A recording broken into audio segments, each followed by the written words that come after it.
Hola a todos, bienvenidos. Esto es La Cueva 51 y hoy viajamos al inmenso y solitario Pacífico. Hoy hablaremos de uno de los mayores enigmas marítimos de la historia moderna, el caso MV Joyita.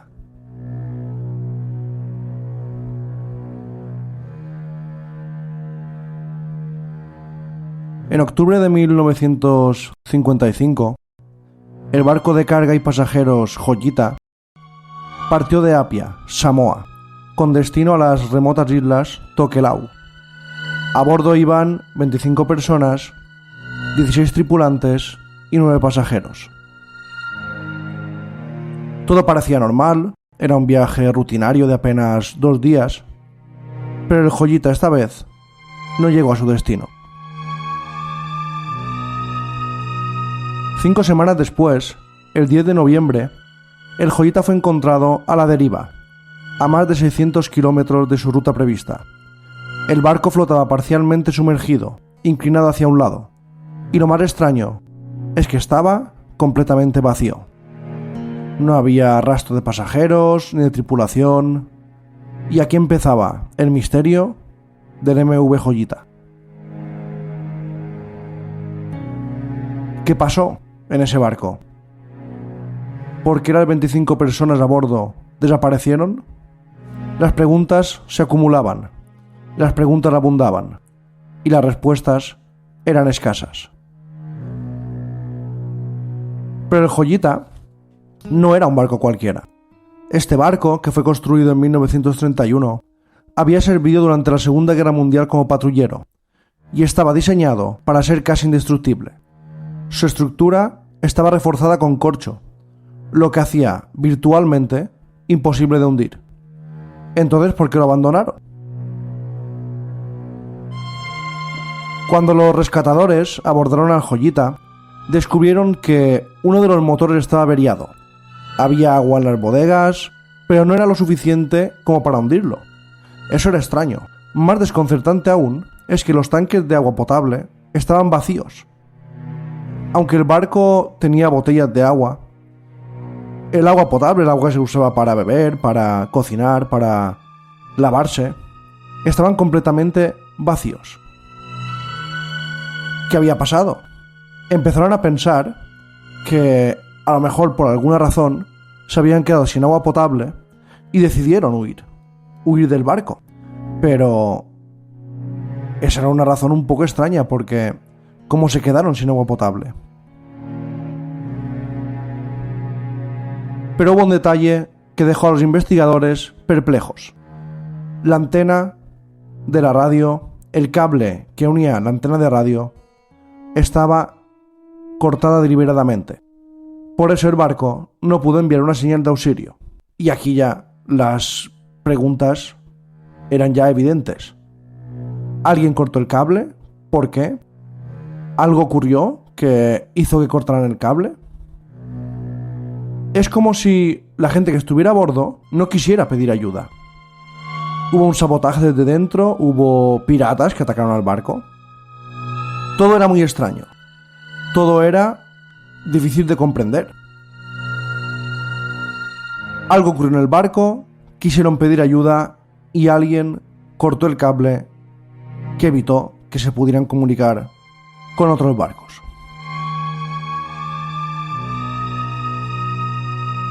Y también había otro misterio, y es que los botes salvavidas del Joyita estaban desaparecidos. Eso sugiere que los pasajeros y la tripulación se fueron, que abandonaron el barco.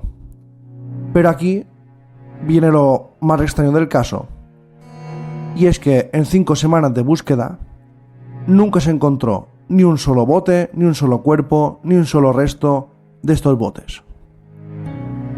Es verdad que es un océano muy vasto, que es difícil encontrar a alguien, pero es prácticamente imposible que a escasos kilómetros donde se encontró el barco no hubiera un resto, no hubiera un bote, aunque sea uno, un resto humano, una camiseta, un zapato, lo que sea.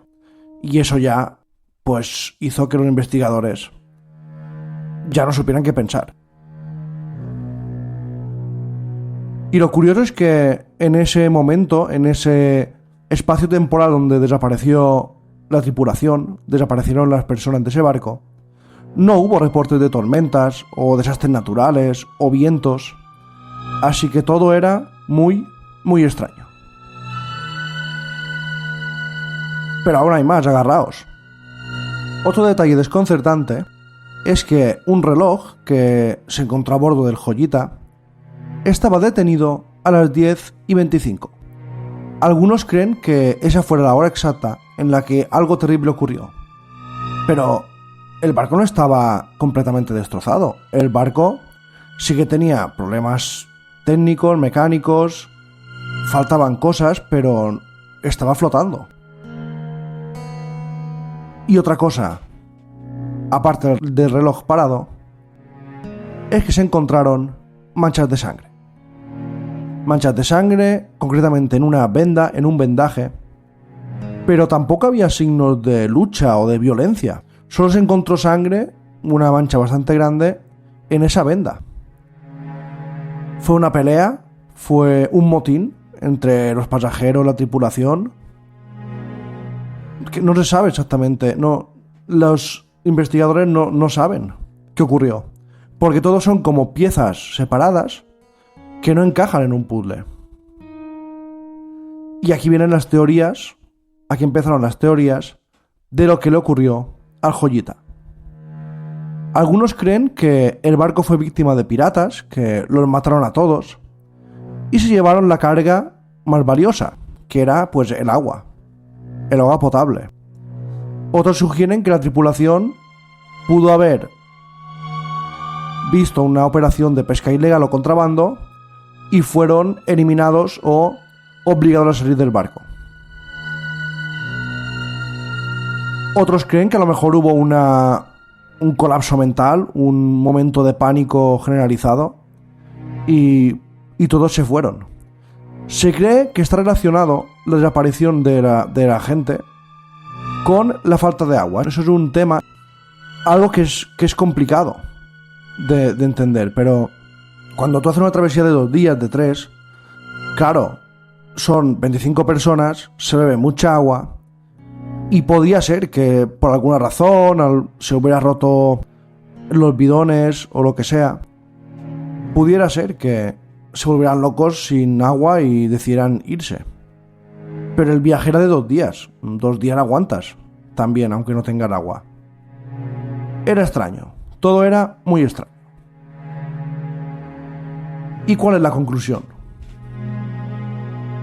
Pues que el Joyita, el MV Joyita, sigue siendo uno de los mayores misterios marítimos no resueltos del siglo XX. Han pasado años. Las preguntas permanecen. ¿Qué le ocurrió a la tripulación? ¿Por qué abandonaron un barco que aún flotaba? El Pacífico es verdad que en un lugar vasto e imponente tiene muchos secretos y el misterio del Joyita seguramente seguirá en este mar. Pero es uno de los casos de desaparición marítima más increíbles, más espectaculares que yo conozco. Y es que nunca se ha encontrado a nadie que estuviera en el Joyita. Son 25 personas que se fueron con los botes salvavidas.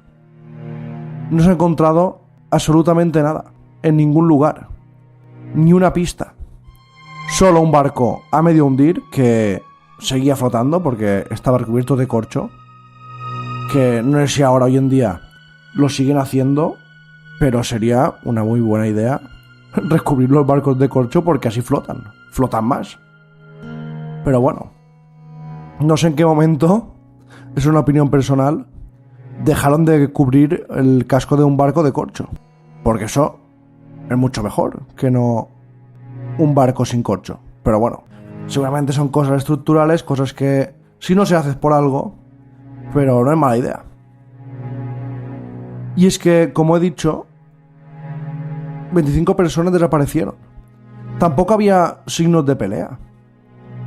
Si hay un motín, si hay una pelea, si hay un caos mental, yo qué sé, una ilusión mental de que algo pasará y todos se escapan, habría caos en el barco.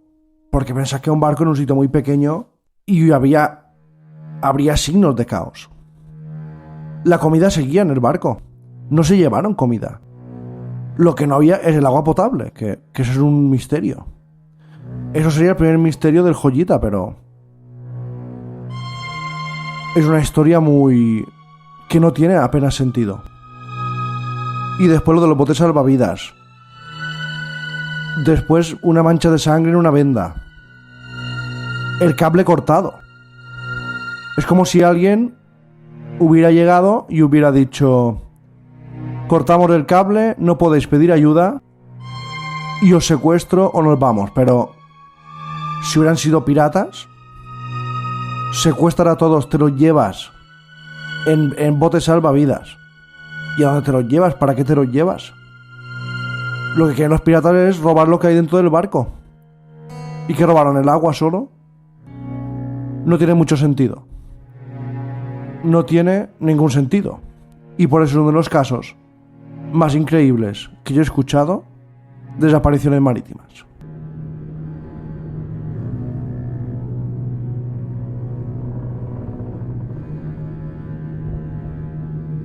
Y ahora vamos con otro caso que también es igual de perturbador, o más. Imaginaos encontraros un barco a la deriva, en perfectas condiciones, pero sin nadie a bordo. Esta es la historia del Caz 2, el barco fantasma de Queensland.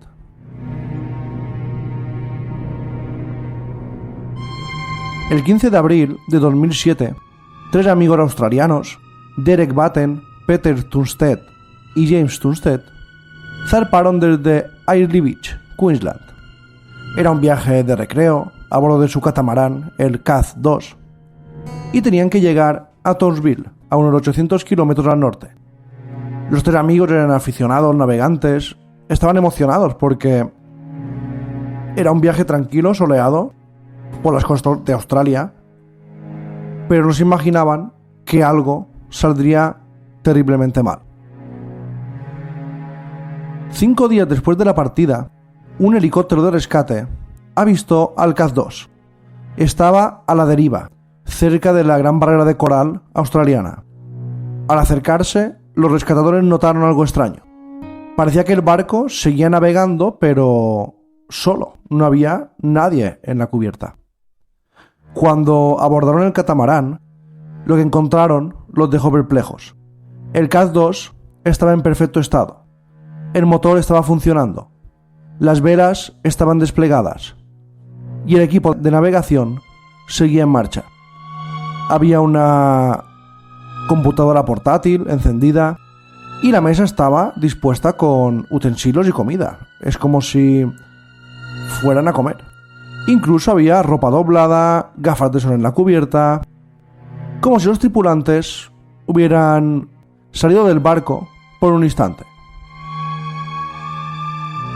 Pero los 3 hombres no estaban. No había señales de lucha, ni indicios de que el barco hubiera pasado por una tormenta, ni de algún tipo de pirata o robo. Todo estaba en orden, excepto que la tripulación había desaparecido sin dejar rastro a bastantes kilómetros de la costa. Las autoridades y los investigadores intentaron reconstruir lo que podría haber sucedido al Caz 2.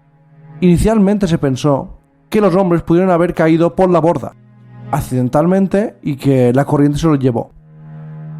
Pero otra teoría sugería que uno de los hombres pudo haberse caído al agua, los 2 que quedaban intentaron rescatarlo, y que no pudieron volver a subir al barco y desaparecieron en alta mar. Sin embargo, no había señales de pánico, de desorden. La zona tenía unas condiciones perfectas, no había olas, y tampoco se avisó a ningún medio de emergencia. Y claro, al no haber una explicación clara, las teorías más siniestras empezaron a surgir. Algunos sugirieron que podría haber habido una disputa a bordo que llevó a un trágico desenlace. Sin embargo, no había, como he dicho, signos de violencia. Otros empezaron a comparar el caso con las leyendas de barcos fantasmas, sugiriendo que los 3 amigos se desvanecieron misteriosamente, atrapados por alguna fuerza desconocida del océano o del cielo. Unos decían que a lo mejor era un tipo de fenómeno similar a las historias de desapariciones en el Triángulo de las Bermudas. El misterio sigue sin resolverse. A pesar de las extensas búsquedas y las investigaciones forenses, nunca se encontraron los cuerpos de los 3 amigos. Los registros, encima, indicaban que el Cat 2 llevaba viajando sin tripulación varios días. Y claro, el viento y la corriente iban llevando el catamarán a la deriva. Vamos, que no desaparecieron en medio del mar. Desaparecieron cuando estaban prácticamente al lado de la costa australiana. Y eso sí que era extraño. Algunos medios lo apodaron el Mar y Celeste de Australia. Y la conclusión es que estos 2 casos de los que os he hablado no tienen explicación. Nadie sabe con certeza qué ocurrió a estos navegantes a bordo de aquellos barcos. El océano es muy vasto, es muy peligroso, guarda muchos secretos, como el primer barco del que hemos hablado, y como muchísimos más, que desaparecen sin dejar rastro.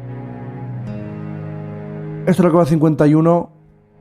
No olvides suscribirte, compartir este episodio, y nos escuchamos en el próximo capítulo de La Cueva 51.